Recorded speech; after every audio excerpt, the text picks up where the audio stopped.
welcome back. It's another episode of Cancel Culture.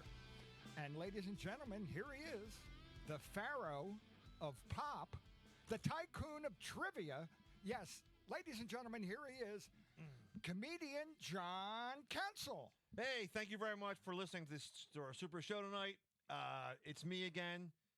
With the legendary Wid. Give a round of applause for legendary Wid. Hi, everybody. I'm having a bad hair day here. It's very hot out there, and I wore a hat for the first time in a long time.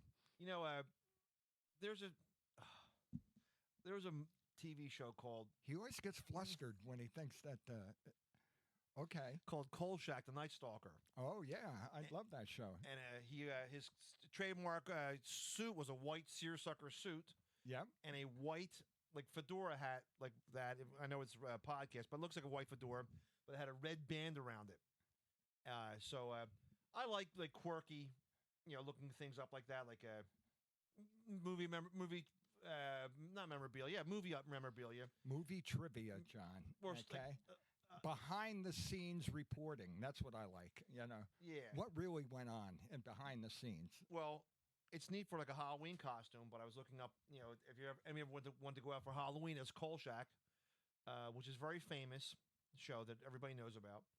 Everybody, I know it's not the season, but everybody I used to know would go out on Halloween. We loved it, but we would all go out as homeless bums, okay? Which was very insensitive, all right? I mean, the ladies, okay? And I mean, the ladies, they would all go out as kitty cats or, Shirley from Laverne and Shirley.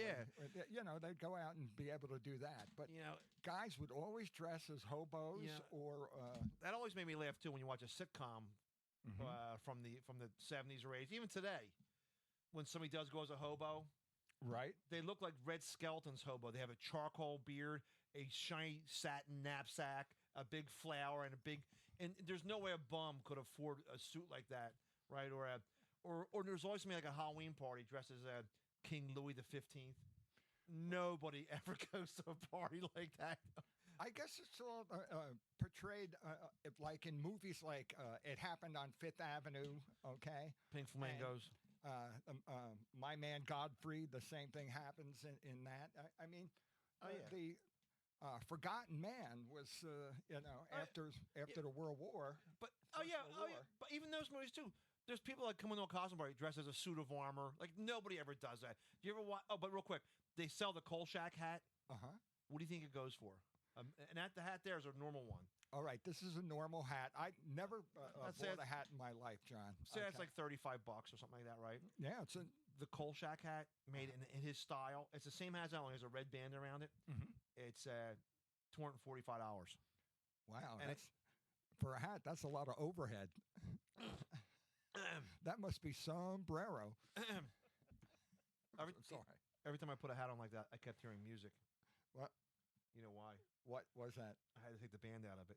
But they, thank you for that. But you watch, what you said about the Halloween things, it's so ridiculous. Oh, there's a game show called Here he is again. He's flustered. Let's Make a Deal. Oh, Let's Make a Deal. I loved it because people would dress up and would go they would trade their kid for what's in door number 3. If you watch, that's when America was America. If you watch it now with Wayne Brady as the host, you watch it now. It's so ridiculous because the people, you can tell they didn't wear these costumes from home. They were all given out to them because these are like $zillion costumes. They're perfect. Right, I'm sure that they have a fashion coordinator for Let's Make a Deal. Okay, could you imagine? That'd be a great job. Because you see people dressed as like playing cards as the king, queen, and stuff like that.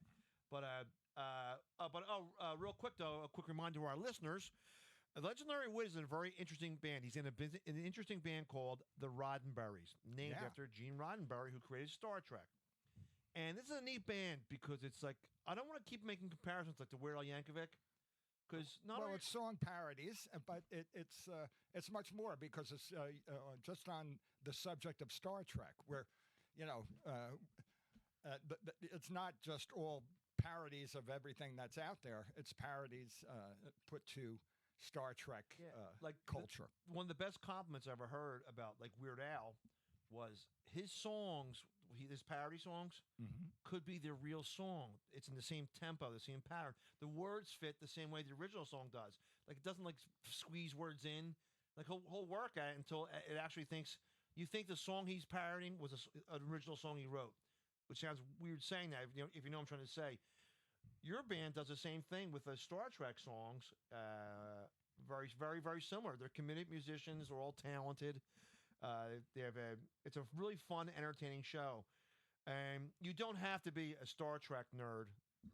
I think not.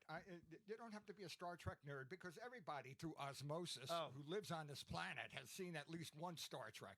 Everybody in the world and probably galaxies far, far away know who Mr. Spock and Colonel Mr. Spock and Colonel Klingon, Dismiss Khan.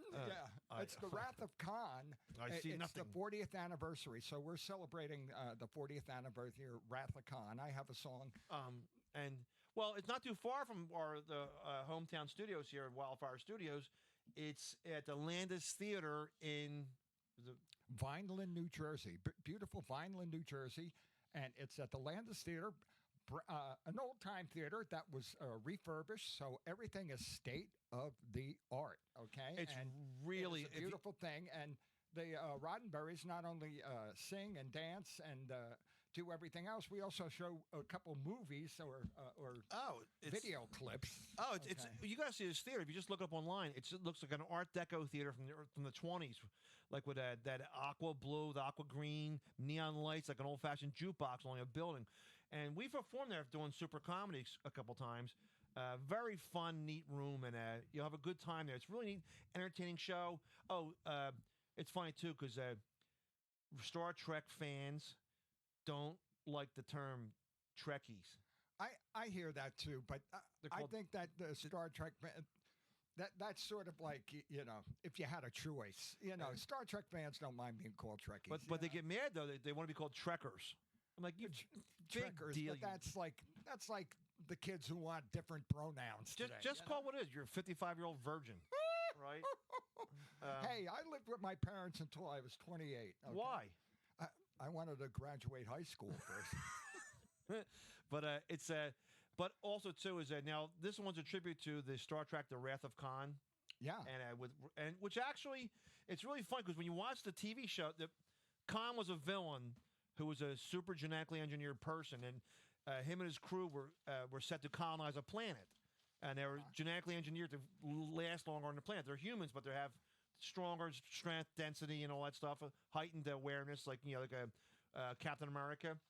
Well, they go to the planet, and here there's problems on the planet. It was it was all a big mistake. It was a big mistake because the atmosphere, the planet next to it blew up. Yeah, and it sent their planet that they were on, and an inhabitable planet, and it sent it into a different sort of orbit, and it's affected the weather and everything. What's happening now, which I think was very interesting because I've been saying this lately too about. God, this show's going to go. It's not. It's anyway. Villains in movies today, Thanos and Samuel Jackson in the what do you call it? The Kingsman movies. Right. The villains in movies today aren't evil just because they're evil. Like, I'm going to destroy you. Blah, right? They always have a reason why. Thanos thought the universe's and its resources are being depleted. Samuel Jackson did the same thing in the Kingsman. They have and sometimes you can see Black Panther. Right. You can see the villain's viewpoint, and a lot of times they didn't show it. Sometimes guys are just evil just to be evil. So Khan, played by Ricardo Montalban in the TV show, right, was pissed off because he sent out distress signals, and like he lost a majority of his population. Nobody came to fix him him on that planet and know that it was desolate now, and his wife gets killed by one of the eels that are the only life forms left on this planet. Yeah, it's a horrible. Well, so Kirk picks them up, and he's mad. He wants to get revenge on the Federation because they left him there and never got back to him. So in the end of the show, I think they get sent back to the planet. Yeah. Right. Yeah. Then in 1982, uh, they uh, they made the second Star Trek film called The Wrath of Khan, where Ricardo Montalban reprises his role from 20 years earlier, from 1967. And in a episode called The Space Seed. Yeah, and now for some reason he's all built. He has a much thicker hairline. He's like right. And he was really built at this time because he had problems with his spine because he fell off a horse in some production, and he would do push-ups all the time. So Yeah. the biggest asked question that he ever got, and anybody else who was associated with the movie, was that really his pecs out there? Was Yeah. that his chest out there? And everybody on set said yes, they were really his, and and Ricardo himself said. Ricardo, like I know, Ricardo himself said, "Yeah, I did a lot of push-ups at that time." Oh well, yeah, it was, and it's actually a very entertaining film. Oh, it's And super. It's funny. I got friends who go, "I'm not into that Star Wars or space crap," right? It But- could stand alone. This movie could stand alone. but I don't know about. See, they made the first movie, okay, Star Trek the movie, and it giant budget, okay, and Gene Roddenberry himself was on the set, and he caused all sorts of problems. He wanted rewrites and wanted this everything. So the budget went way up, and a lot of the fans didn't really like it. But it still made money and stuff like that. It was. But they made The Wrath of Khan on a much smaller budget, and they used a lot of the footage that they had filmed for the first movie, Right. As things going. You know, And patting out. well, the first movie was from 1979, Star Trek: The Motion Picture. Yeah. And it's real spacey and weird, and they're wearing like it's when they show it's like a TV show from the 60s, envisioning the future, Snore Wars. and they're wearing like giant collared suits and turtlenecks and stuff. And this one goes back almost to the TV series. It's a well-made movie and very fun, and it's neat. Very fun and fast-paced moving. Everybody was complaining about the first movie being too slow-paced. Yep. And putting in a great actor. Yeah. Okay. And he was at the height of his fame there. Yeah, and also, Boss, look at the plane. You know what's really interesting too? He's a TV actor, and he really made that movie very funny. And then they made a couple more. The other one was the real good one was the one they go back in time to San. That was number 4. That's a where very they fun saved the movie. whales. Very fun movie. I asked the ladies in the audience, "Hey, you like the whales?" And they go, "Yeah." And so I go, "Well, we can home back at my place." Right. That's a little whale joke. But so anyway, back to the show this Saturday, July 23rd, at the Landis Theater. July 23rd, Saturday.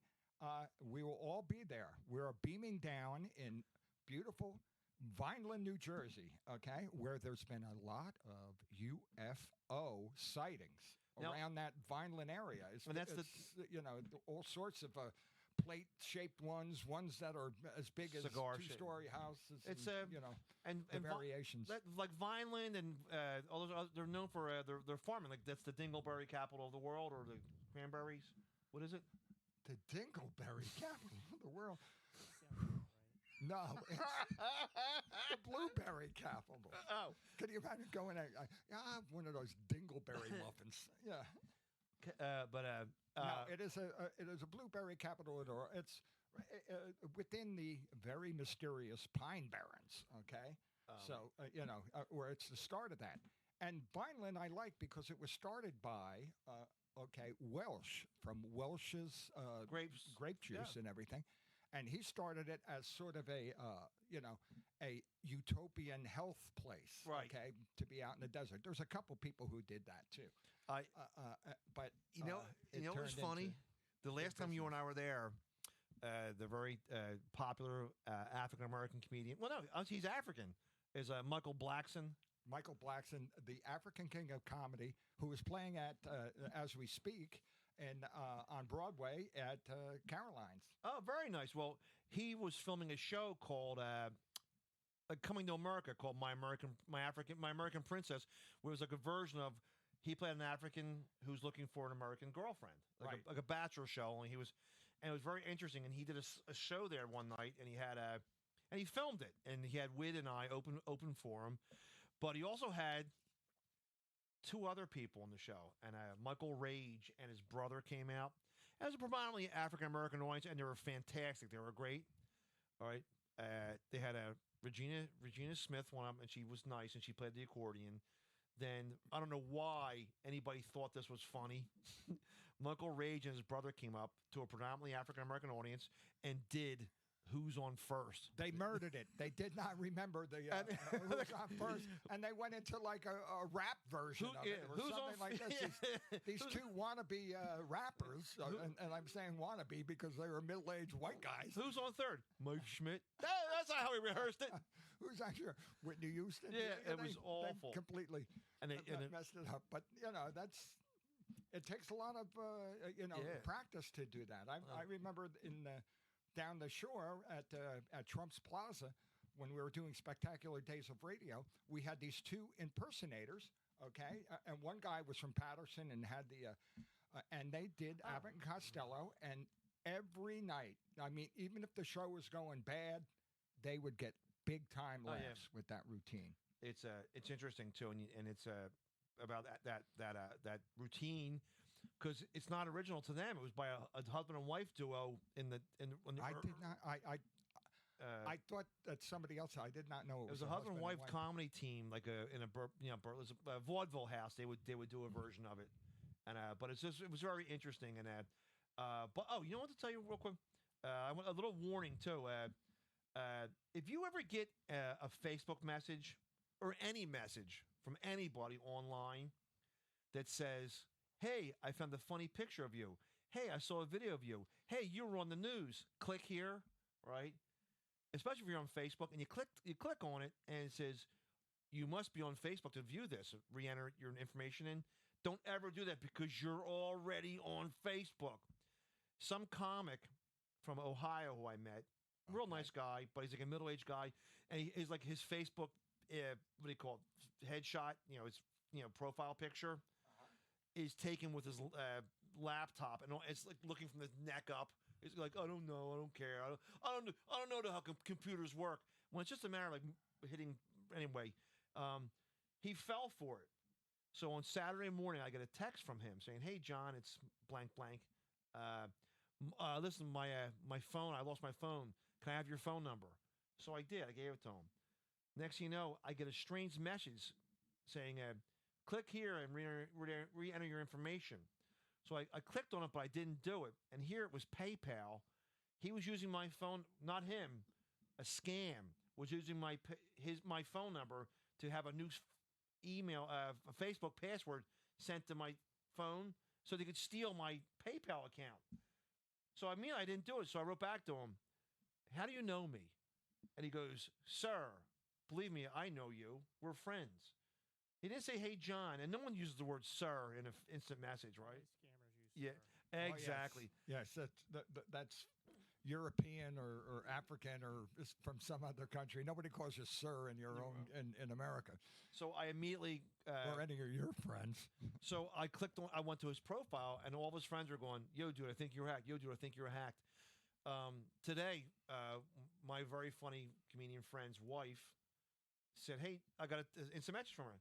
Hey, I think this is you." And you click on it, same thing, every information. And I could picture my friends who aren't computer savvy not realizing, wait a minute, I'm already on Facebook. Why do I have to do it again? Barney Weiss has done it. It happened to Ed McGonigal. You don't really think about it. So I immediately contacted all my things. I changed my passwords around, but I don't ever do that. If anybody says, "Don't ever do that." Yeah, okay, I like that. He shook a finger at me. Okay, because that's the international sign of don't you ever do that.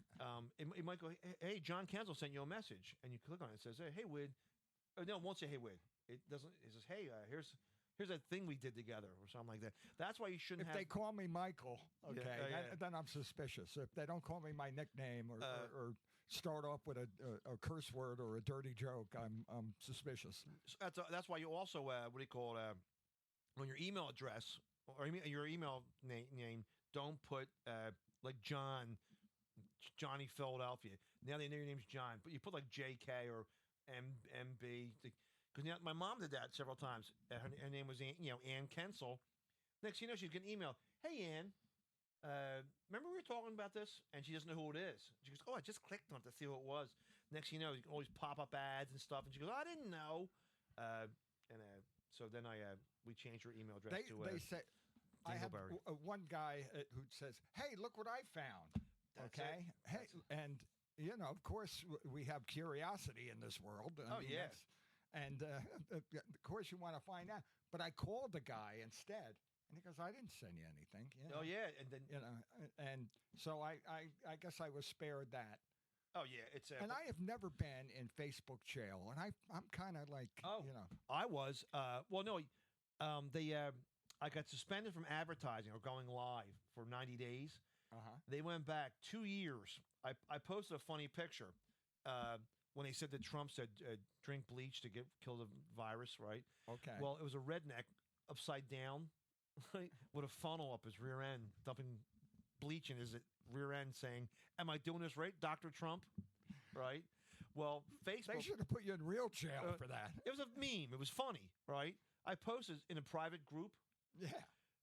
They must have been looking for that because they sent me a thing saying it said it was trying to harm people by pushing that you dump bleach in your ass. Right?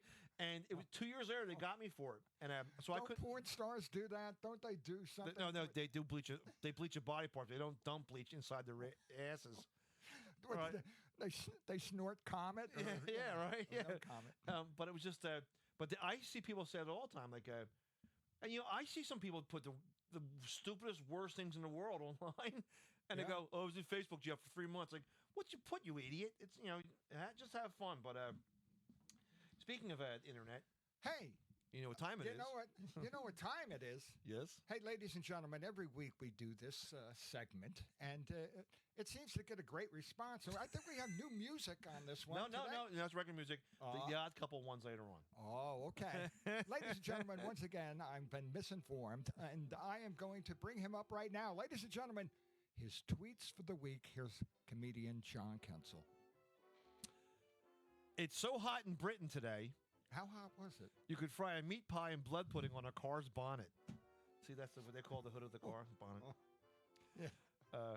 Bob's your uncle. Ugh. I got the call for a physical, so I go there. Uh-huh. And the doctor checked me for a hernia for about an hour. And then he kept leaving to go buy more film. Then he got an emergency call, and he put on a Domino's delivery man shirt and told me to get out of his van. John, he pulled a pizza over your eyes. My last conversation with my father. He walks into the room and says, "What are you watching?" And I said, "The View." And he said, "I'm not into that zombie shit." Well, whoopee. When I worked at the zoo, I used Yeah? to make up crap for the kids. Like I would tell them, chimpanzees vape in the wild. The turtles hate you. The doors were overrated. Oh my God. Hey, I went out with a girl who worked at the zoo. Did you really? Yeah, hey, we got along. She's a keeper. I bought 6 coffees from McDonald's, and the kid asked me if I wanted a carrier. I said no, and I dumped him all my outdated 1980s cargo pants. Do that again, John. I bought 6 coffees at McDonald's, and the kid asked me if I wanted a carrier. So I said no, and I dumped him all my outdated cargo pants. Thank you, Hammer Time. Spoiler alert! Spoiler alert! Okay. In the original ending of Harry Potter, Uh-huh. it flashes forward 19 years, Okay. and he's selling storm doors in a Boca Raton, Florida window wizards. Boca Raton means rat's mouth. And if you look at it on the map, it looks like a rat's mouth. Okay, a mouth of a rat. Oh, God. Good God. My friends all got pot licenses because they said they had anxiety. So my doctor gave me a medical marijuana card because I said I had issues with anxiety. I saw a particularly hairy Guido in an Ed Hardy t-shirt on the Wildwood Boardwalk 4 years ago. On the boardwalk, they had always had, okay, a different trend, okay? Oh, yeah. It was great to go there I was there 10 years in a row, so I would see the different trends. I think I went everything from Fonzie to Bon Jovi. Okay, those were and every trend in between. They had T-shirts or mirrors or whatever. Every year, something like invisible dogs and neon or rope shell necklaces. Well, you were speaking about music earlier. Oh yeah. The Bob Seger band. The Bob Seger tribute band, The Fire Down Below. Okay. Is a lot better than the other Bob Seger tribute band. What's the name of their tribute band? Satan's Testicles. Great Balls of Fire? Okay. Great Balls of Fire. Okay, sorry. I just watched a Gerald Butler disaster film called Geostorm on TNT last night. Okay, yeah. You know what the best part of the movie Geostorm was? What's the best part of the movie Geostorm? When the words "the end" came up. So I looked up Geostorm on IMDb. Yeah. And under the section Goofs, there was a photo of me watching Geostorm on TNT. See, they have sections for trivia, sections for where it was filmed, and goofs. There's a lot of movies that have goofs in them, and that was one of them. Actually, watching it. I rarely get serious on Twitter, right? But I got to say something. I wish people would just stop shitting on toilets. Toilets are the most important household object, and everyone just shits on them. You got to cut the crap. I'm not going to say anything because you could catch diseases for that. And I used to steal toilet seats from police. Did you really? Yeah. Did you ever get arrested? Hey, they had nothing to go on. How could they arrest me? That's in the ladies' home urinal. Here's my impression of Andre the Giant internet dating. Andre the Giant internet dating. Okay, Andre the Giant. Here's Andre the Giant speaking. Dating. I'll meet you at the Olive Garden on I-76 today. The female. How will I recognize you? I'll be wearing a blue polo shirt. And a rose behind my ear. All right. Now, don't yell the answer out to this. 7. Nope. Thor picks up a woman, and they have sex all night long. Uh-oh. The next morning, he says, I have something to tell you, miss. I'm Thor. And she says, my name is Larry, and I'm a Filipino ladyboy. Wait a minute.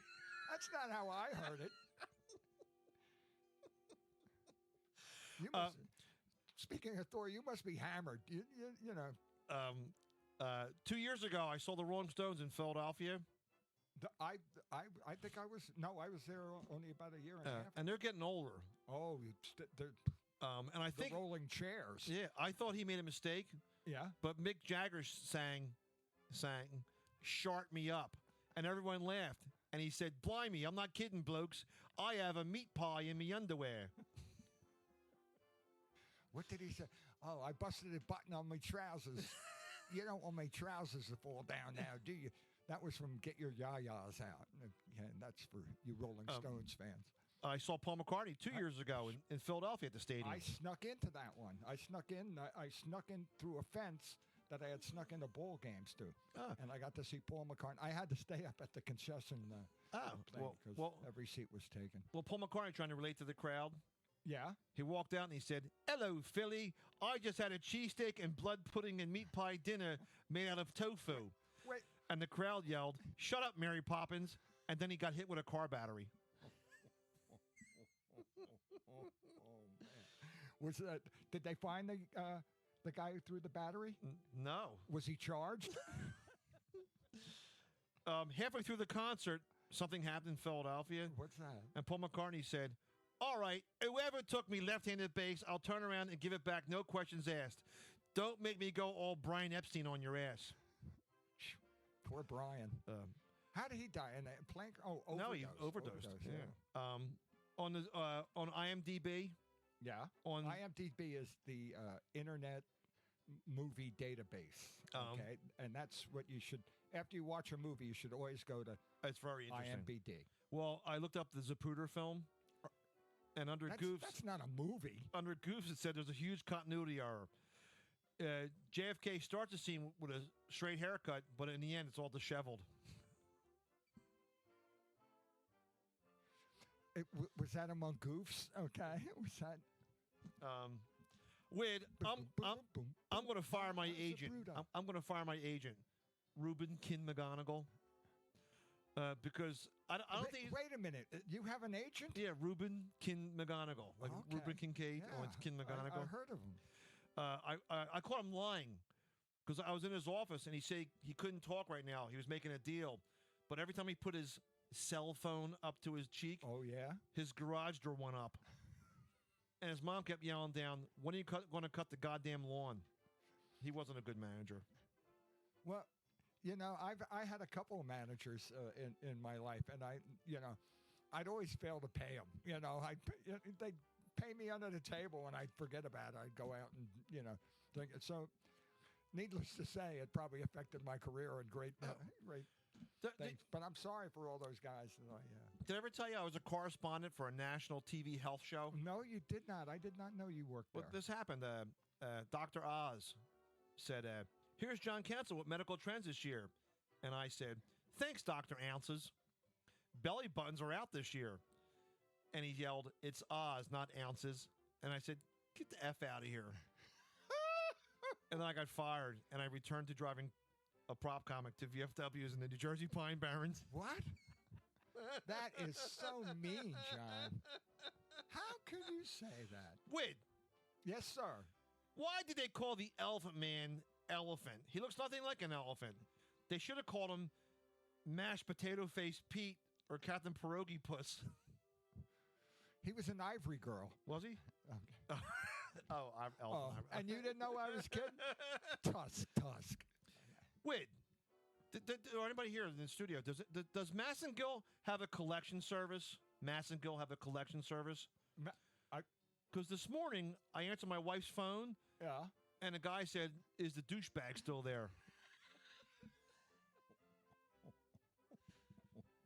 That's like the joke. Yeah. Hey, they must think I'm the weatherman from Wildwood, New Jersey. Why? But well, he keeps calling and asking, "Is the coast clear?" Yeah, or they'll want to. I think my wife's a drug dealer. Why? Because I answered one of the guys. Is the dope still there? I wrote a joke. The same joke, three different varieties. That's beautiful. I wrote a joke. I said I was breastfed by falsies, and my friend said, "That's Woody Allen's." So I said, "All right." I wrote another one. I shot a moose, and my friend said, "That's Woody Allen." It made me so mad that I ran off my girlfriend's adopted Asian daughter, and my friend said, "That's," and I socked him in the puss. Hey, he paid a fortune for that cookie. FYI, on IMDb, Yeah. Tony Curtis's real name was Sklurch Blimwat. He couldn't help it. His mom spelled pasta fazool on his birth certificate. He was Jewish and he came from the Bronx and his name was Bernie Schwartz. Where do you get this misinformation? I What, do you respect. listen to Fox News all the time? I tell you that. I respect everyone. I respect Yes, everyone. you do, John. That's why I respect you, because you're respectable. I don't even laugh at mall cops, even the one looking back at me every morning in my bedroom mirror before work. They don't have the segways anymore. They have these new things that are like they look like little. They look like ski-doos or the things you use in the water, but for land. Okay, it's weird. The Segway is out. You know what? You know what happened to Mr. Segway, the guy who invented? Yeah, he bought the company. What happened to? I know what happened to him. He went off one of the cliffs in California. He died. Yeah. Doing a Yui. And last one is my friend's Irish. Is this the last one? Yes. Okay. My friend's Irish sports bar just closed up. Oh, where are you going to go, John? Well, I said to him, "Well, maybe it was the name," and he got all indignant. What? I said, "Maybe it was the what name." What could the name possibly be? That's what he said. He goes, "What? Why? What's wrong with muff fake? What's wrong with muff face McHitler?" and that's it for this week's tweets. Well, everybody knows Hitler got mean when he was drinking. Okay, Why? So. Oh yeah, he. I hear he did dope too. Did he really? Yeah. He smoked pot. I heard. Did he really? Yeah, he had a little stash. Oh, a little stash. I get it now. Uh, but And that was John Kensel's tweets for the week. Thank you very much, John. Let's have a nice hand for yes. John Kensel. Right and my there. tweet. We had mentioned earlier about managers. Yeah. Like, I said Ruben Kim McGonigal and stuff. A booker passed away July 5th down in Florida, and he was a very he booked a lot of people for 20 years in this part of the country for comedy shows. He would book you at a. There you go. This is because he was an odd character. Yeah, he was very odd. His name was Steve Bix, and it was a gruff character, and he looked like Captain Lou Albano when he was on Mario Brothers. Yeah, he always wore a baseball hat. You know what he looks like? Did you ever see the book cover for A Confederacy of Dunces? Confederacy of Dunces, yeah. I sold Lucky Dogs, so I read all about that. His name, I forget Ignatius his name. J. I know Riley. it was by a guy named Kennedy who committed suicide before it was actually published. It's and one of my his mother- favorite books, Ignatius J. Riley. But he looks like him. Big sloppy guy with a walrus mustache, a baseball hat, and black hair sticking out over their ears. And that's what Steve Bix looked like. And he was a agent or a booker. I'm sorry. Yes. He was a booker who would book different things around Allentown or around, Philadelphia was kind of, And he, and things. But he was always a downer, and he was always confrontational, and he was always making show business ugly. Okay, it wasn't fun. And it wasn't fun, and he would be devious to some of the acts. He would he would say, "Oh, I'm going to pay you." All right, our friend John Conti, I'm going to pay you. And then when it got down to the nitty gritty, he says, "Oh, that was a free gig." Yeah, he did. How bad? And the guy started to get mad. He got a 2x4. Was gonna give him a wooden shampoo, and he came right. And the guy called the cops. Yeah. And what happened, John? The cops get there, and this John Conti had audience members come out and go, and Bix is going, he bombed, he was terrible. And the audience goes, no, he wasn't. We really liked him. And the cop says, you in negotiation to pay him, you got to pay him. And he wanted $250 because John must live up in like North Jersey. He drove to Allentown for the show, and Bix gave him $100, and they dropped it. But this guy, he called the cops on me one time too. I think either I canceled the gig or some sort of minor infraction, right? And he blew it out of proportion, and there I was, answering questions from a policeman about, some made up crime, and I was always a little paranoid, and so it didn't sit with me well. He made show business a little bit uglier, and I don't hate anybody really, but he was a mean guy. Yeah, and you know what's weird too? Everybody knew. And I hope we're not saying anything out of school, but that's. Oh, you're right. Happened. You're right. He was, and people knew about him. They knew it. They knew about him. It wasn't like it was ever a big surprise to you. Like you knew that this is what he was. It was like the lowest form of you're playing at Catch a Rising Star. You're playing at the Comedy Works. Well, you got a Bix gig. Yeah. Oh man, that's Steve Bix. And he was well known as and it's one of those people who they failed as a comedian, but for some reason, to be in that arena, they want to be in there, and they become bookers. I know a lot of people who are like failed, not funny comedians, and they become managers, room managers. Right, of course. And they have their favorites. Well, Bix was like that. There's a magician we know. He's an African American magician. He's very funny and talented. And he works constantly across the nation. Beloved. The story is Bix called him the N-word on a phone call one time. Like, you never. What are you, stupid? It's just. Somebody who he had no limit of calling me, names and calling police, and it's expected out of a person like that. But wasn't he at one time going to be a bad guy in the wrestling world? I'll get that 1 second. I think I know why he may have sicked the cops on you too. He was well hated. Well hated. Well, And here he is, a well hated comedian. a couple of comedians from New York were Mhm. crank calling him constantly from a payphone, and he hired a detective because he had the number. He must have looked up and saw where the phone booth was located up in New York. He had a detective stake out the phone booth, and he filmed these guys making crank phone calls, and he threatened them with a lawsuit. He's insane, and maybe he thought you was. He was devious in all his dealings, Yeah, and it was, and he brought a lot of pain to comedians. But just as any form of show business, there are going to be a lot of people who want to get in there and will take anything. the abuse of ill-prepared and ill-meaning bookers or people who are going to do them good in the business. You know what he would do too? He would call you up and say, "What are you doing? You want to do 2 shows with me on Saturday?" You go, "Yeah." He goes, "It's an early show, 6 o'clock in Scranton, 10 o'clock in Johnstown. That's a 4-hour drive away." And he goes, "It'll be good for you." And guys would take it, and it's a fire hall. He'd have you doing a cinder block shed in the middle of Wilkes-Barre. It's in the middle of the woods. He would anything, and there's 2 stories. I'll tell that one too. I got booked at a big fire hall with him, way up in middle Pennsylvania. It was me, Alan Marks, and Paul Vanier, who's very entertaining. He's the Tasmanian Devil. Mm-hmm. And there was 400 people in this big giant fire hall and had wooden floors like a catering hall. In the middle of the floor, they had a big stage that I think was a boxing ring or a wrestling ring, but without the poles around it. Okay? So I go up, and I host it, and Bix says, "Bring me up." All right?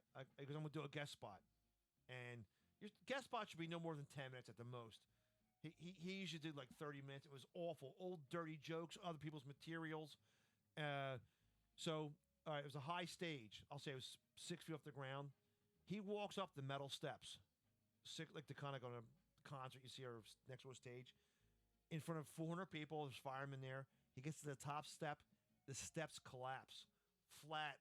So imagine dropping a scaffolding, like in someone's painting their houses on the wooden floor. You hear, boom! It reverberated, and he landed flat on his back. Now he was a guy who was probably like 5'6", 280 pounds, overweight, sloppy. Sloppy. If there was going to be somebody who was sloppy, he looked like the guy who said, "I got to go make the donuts." Yes, he looked like the guy who, I got to go make the donuts when he was unemployed. That's exactly what he looked like. When Krispy Kreme next door. And that's exactly what he looked like. And so the firemen there, the EMTs, all came running over, and they go, "Don't move, don't move!" And they put his neck in a neck brace, and they put him on a stretcher, and they took him out. They took him to the hospital. It was so loud, like a musket going off in a school gymnasium. Boom! It was so freaking loud. All right, so we're shocked, and the show goes on, right? So the very next week, right, I work with him in Allentown, Pennsylvania. It was one of the worst rooms I've ever seen. If you make a V with your fingers, right, and you stand in the middle of the V, that's what this room was. Like you're in the middle of a pants legs. It was 2 rooms you're performing. You're right in the middle of it. You tell your joke to the left and then look to the right. Oh, my goodness. Awful. That's talk about sight lines. Oh, my God. It was just awful. And there's people in the bar here from Allentown. They're all drunk, counting the plaid squares in their shirts. Hey, come on. Billy Joel's from there. Right? All right. Oh, my God. Well, Alpha and Sika, the Samoans, the wrestling community was up there. Right. So next week I see Bix.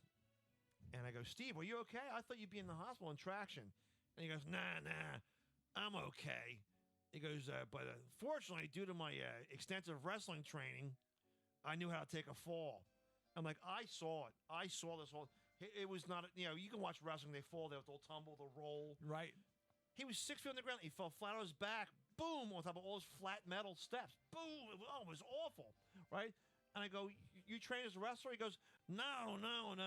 I trained as a manager. Yeah, he wanted to be like one of those despicable managers. Yeah, like some sort of villain wrestler. Freddie Blassie, Mouth of the South, Jimmy Harden, the famous wrestler man. I go, where were you? He goes, I was the manager. He goes, I was the mad baker, the make the donuts guy. I go, what do you mean? He goes, well, if my wrestler was losing, I'd be in the corner, and I go, get over, a chef's hat on and an apron, and I would give him a magic donut, and he would get back to life and beat them all up. And he goes, if the bad guy came over, I'd throw flour in his face. And I'm like, really? I never, you didn't, anyway, he came to the open mic night one night in Northeast Philly. Right. And he always had like a bad vibe about him. Dirty guy. Or some sort of aura of discontent and superiority because he was a booker, and it was hard to think. I'm glad that I guess after he called the cops on me, that's when he started, and I was civil to him if I saw him at some social event. And you believe me, you're not the only one. And so he comes to an open mic night to recruit more comedians. Mm-hmm. And I was being realized. I go, guys, this is Steve Bix. He's one of the biggest bookers on the East Coast, and he also booked like jazz acts too, right? Musicians. So he turns to another comedian, Mike the X-rated bus driver, and goes, "Let's cancel making fun of me." And he goes, "No, not at all. He's being nice to you, giving you people your names and numbers and stuff." But he called me for work one time, all right, and I help my family's construction business out. I got metal in my eye, right? Okay. And that day I had a big band over my eye, and this eye, it's a weaker eye. I was like crying out of the right eye, a big patch on, and I couldn't take the show, all right. And he called, and I didn't cancel the show. He offered me a show. I go, I can't, Steve, this weekend. I can't see. I can't drive. I can't drive 4 hours to Dingleberry, Pennsylvania, sister city of Dingleberry, Vineland. That's the third time you used Dingleberry this show, John. I'm starting to worry about you. Take your pick. But Berry. So this is fun. 3 years later, he called me for another gig. Yeah. That day at work. Yes. I got metal in my eye again, right? And he goes, "You already used that excuse on me." All right? And that's like if your grandma really dies, right? you know. And his shows were, it was such a pain in the ass because this is before you have the Waze app, right? You used to have the Google Maps or MapQuest. Right. Your front seat of comedians' cars was filled with MapQuest. And once you go to the mountains, the towns change. It's just awful. Zip codes change. But all right, he booked me for a Jewish day camp. Okay. With John Delvecchio. Yeah. And a very funny, one of my favorite comedians. And the headliner was Gemini, right? Who's a good guy. Is this from Lombardi? I can't think of his first name. He could do anything. He's a magician. He's a ventriloquist. But John's a ventriloquist now. Yeah, I'm getting there. He's like a dirty ventriloquist now. It's scary. Well, we got booked at a Jewish day camp, Jewish teen camp. All right. Bix goes, "You can't be dirty. There's kids here and their parents. Don't be dirty. That's how Bix talked. Yeah. He talked like don't be dirty. A gangster, like B.S. Pulley. Yes. If you don't know who B.S. Pulley is, look him up. B.S. Pulley. So I go to the thing, and comedy should only be done in comedy clubs, not outdoor day camps. But it was a nice payday, like $150. I drove with John, whatever. So I did what you best you can outdoors. People on picnic benches, and there's a little stage there, and your Jewish kids are running around, playing around, right? And nothing's really all right. So Delvecchio goes up and does well enough. Well, this guy Gemini, who's very talented, he's a ventriloquist also. He's got a 4-foot giant penis puppet, right? It looks like a fire hydrant. I posed for it. Yeah, indeed, right? And it's anatomically correct. It's all parts of a penis, right? Okay. So he pulls it out. He's doing jokes on stage for these teenage boys, and they're all giggling and laughing. And I go, "Steve, you said don't be dirty," and he's got a giant penis puppet up there. And he goes, "No, it's okay. Look. He's got a doily covering the balls." So what the kids think was like Mr. Mushroom Man, the googly eyes. What's going on? It was so ridiculous. He was a victim of circumcision. Oh my God! But this is my favorite story by him. All right, he lived in like Bethlehem, Pennsylvania. Who? Bix lived in Bethlehem? Somewhere up in that area, Easton up that way, right? And I like that area. There's a guy who I recommend seeing. He's the king of Pennsylvania surf rock, named J. Cat Credo. J. Cat, wow, what a guy. You got to look up. Credo. His videos are online. He has 4 CDs. He plays surf rock and Italian music. It's just incredible. He tried to do a rap song, a rap disco dance song called "F Me in a UFO." Yep. Right, and it's just ridiculous. But But in the UFO. Yep. that's it. Yeah, that's it. Well, I mean, it's. He's about 5'5", and he looks like an Italian Captain Morgan in a trash compactor. Yeah, he has that the mask of the vigilante that everybody wears. Yeah, he has like a Rasputin beard, black hair, and he wears a black leather Crocodile Dundee hat, and he has a long black leather overcoat, and he's a neat character. He drives around in a van. He's actually nice. Yeah, it says the J Cat Credo van on and stick-on letters on his van. But he's always trying. He's not a bad guy, but he's a character. Right, and and he would play at comedy clubs, which comedy clubs you have to be funny. Well, okay? I'll tell the story. He was a better musician than he was funny. He was booked at the Comedy Cabaret one time, and he got booked on his laurels. Like he told him, I'm a professional songwriter, comedian, and he got booked for the weekend there. He got a hotel room at the Comedy Cabaret. Well, on Friday night, he goes up on stage to do half an hour, and it was awful. He may have been headlining.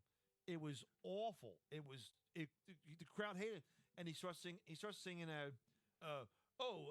a song in the '70s I wrote about a drug dealing holiday character, Frosty the Blowman, and he's going Frosty the Blowman, and no one's laughing. They told the MC to go up and stand next to the stage and tell him you're fired. I mean, no, you're fired. He said, to get off. Get off. And he goes, what? I have 25 more minutes left. He goes, no, you're done. You're done. So he gets off, and the room manager says, here's your pay for tonight. You're done. Your bags are packed, and you can go home. And he goes, what? No, I'll work tomorrow night for free. Nope, sorry, you're no longer not guest of the hotel. Get out of here. And he was all pissed off. Okay, so he comes to the open mic nights once in a while. I put him up a couple of times and had to rip out of the hand because he was doing so bad, the microphone, and I could feel his tension. And I still remember that because he just wasn't that funny. He comes to an open mic night. This all goes back to Bix. Mm-hmm. He comes to an open mic night, and he goes, John, I'm suing Steve Bix. I go, why? He goes, we had a confrontation, and he slapped me on the arm. And I'm suing him because I'm for disability. I can't play the guitar anymore because I'm suing him, right? And he goes, John, at the trial, he defamed me. In the courtroom, Steve Bix was in the courtroom, and he said to the jury, ladies and gentlemen, this guy here, J Cat Credo, he's known for paying comedians, and he drops the money on the floor in front of them. As the comedian bends down to pick up the money, he humps them. And this is J Cat Credo tells me this.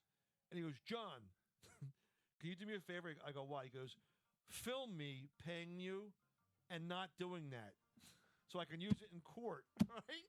I'm like, I'm not doing that. That's like a guy. Accessory to the fact. Yeah, but that's like a guy going, he's arrested for murder. No, I have a film me not murdering somebody, so it's okay. But the stories go on for hours about this guy, Steve Bix. For fun, if you look up Steve Bix on Facebook and just look up under post, there's stories about him forever. All right. We got like 5 minutes. I want to surprise box openings. Oh, yeah. Hey, ladies and gentlemen, once in a while, my friend and the show host, Mr. John Kensel, receives something that is a little bit out of the ordinary from either UPS or UPS or Amazon or things like that. But today, he has it looks like a very thin pizza box that he's about to open here. It looks like it could contain. Well, can you open it? I'm going to say it contains some sort of record, and I will open it because, as you know, that I'm usually undercover and don't have an actual address. That's why my name. I hope you're not cutting into it. Okay. Only cut the tape. Go like that. You see, we'll do it like that's it. Yes. a Sicilian or a Caesarean sort of thing. Oh, I'm ripping cardboard now. John's getting nervous because he's saying that wig doesn't know how to open a box, and Is yours? There it go. Oh, Oh, yeah. here it goes. Look, I knocked over the microphone to get into this. Suspense is killing me. Okay, I'm doing it by sheer force. There you go. You can hear that. That's carb. That's real carb. Oh my God! It's to me, ladies and gentlemen, to Michael, love Ruth Buzzi. Okay. Oh my God. Oh, it's not really to me. No, it's just we're assigned to Michael. It just happens. I gave away my real name too. It's Ruth Buzzi in her, looking kind of glamorous in her Gladys her, outfit. her Gladys outfit. Now her Gladys outfit was from Laugh-In originally, where she would play a dowdy sort of spinster woman, but she was hilarious. Okay, in at the Dean Martin roasts. Okay, she was such a character, and she was the only woman a lot of times who was up there, and she was sort of like Charlie Callis. And Oh, she was very. I hear funny. that she's just had a couple of strokes. She's 86 this week, and she just had a series of strokes. But she's actually always very funny. And there's a very funny when they roasted Frank Sinatra. He was a singer. Uh-huh. Yeah. She roasted him, right? And she comes out as that character, a little dumpy old lady. And she goes, I work for the Los Angeles Police Department. I'm a detective, right? And Dean Martin and Sinatra go, really? And she goes, yes, I go undercover. I'm known as the woman of 1,000 faces. And Frank Sinatra says, and you wore that one tonight? And she starts beating him with her. Beating him with her pocketbook, her Yeah. little pocketbook, which is that goes back into the vaudeville days. And she Here's beat him. box number 2, okay, and it's this is by the actual postal service, and it has we recycle eBay all over the box. And John, I'm gonna. This has been try sitting to- behind my. Okay, This all has been sitting behind my table for months. All right, and this had been. He does not know you can what probably this cut the is. tape with that. Okay, I'm going to cut this a little bit. I hope people come out on to see the Roddenberries Oh yeah, don't forget this Saturday, this Saturday. July I know 23rd. it's a little bit early. but, 7 or 8 p.m. is it? I'll say. Yeah. It's a very nice, and there's a very nice restaurant upstairs. Go good food there, plenty of parking. It's a really, It's a beautiful, don't beautiful slit your theater. I and know. the show is hilarious. Okay. I know. And Oh, you got a fake all finger right, here. Here we go. I'm gonna open. I'm almost there. All right. Here it is, filled with peanuts. Oh, don't spill them on the floor. Okay. All right. What is this? I'm gonna find out right now. Wrapped like it's Okay. I'm unwrapping right now. Bubble wrap. Okay. If you don't believe me, listen. Here's your back. Cut that. Okay. And John, I'm ripping the bubble wrap. I don't care. Okay, it is. Oh, Oh my goodness, it is. I've never seen something like it's a great work of art that's going to come out. And oh my gosh, John, this is like the Dead Sea Scrolls here. I still don't know what it is. It's a hoagie from White House. Yeah, it has hoagie wrappings all over it. Oh my gosh.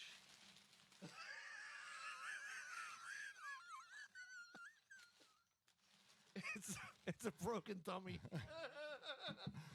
It's a broken dummy, a puppet, okay? And the puppet is, it looks like a very dumb person, okay? Oh, look, and it works. It still works. Oh my God! It's the aperture is still in there, and it's being able to move his mouth.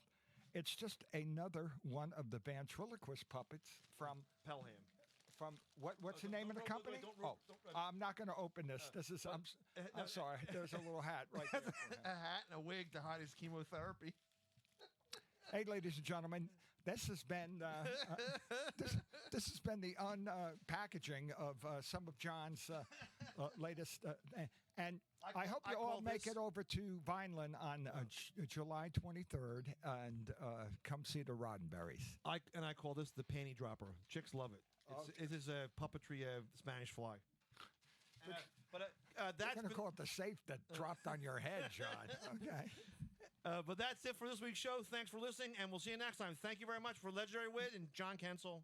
Hey, good night, everybody.